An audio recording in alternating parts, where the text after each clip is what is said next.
Okay, here's a quiz for you. If I just show you this image, who can tell me what the artist is and the name of this particular work? This is Jared with Everyday Fine Arts, and I'm going to zoom out slowly here, see if anyone can recognize this. Of course, you can probably tell by now with the style of this and the humor. This is a Norman Rockwell, and it's kind of fun to look at. This is entitled High Dive. This little boy peeking over the end of the high dive.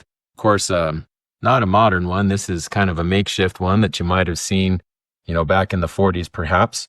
In fact, that is what I want to show you next. If we come down here, I've just put this in a stock frame, so it's unfortunately covering up some of the words, but original oil painting for Saturday Evening Post, 1947. That is pretty awesome.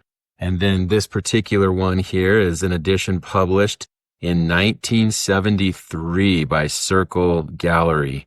It's a colotype, which is kind of like a lithograph. It's an older version of it.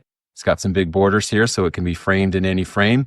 But this is going to be on our eBay store as well, as a nice vintage Norman Rockwell print.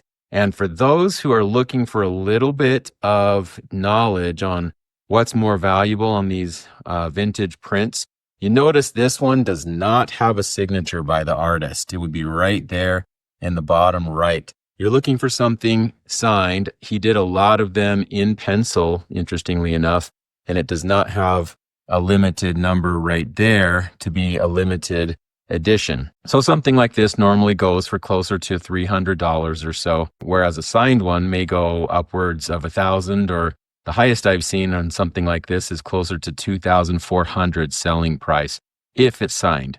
But if you just want something cool that's a nice collectible, that's a lower price point, this is a great option because it gets you a vintage print that's frameable, displayable, but you're only going to spend closer to $300.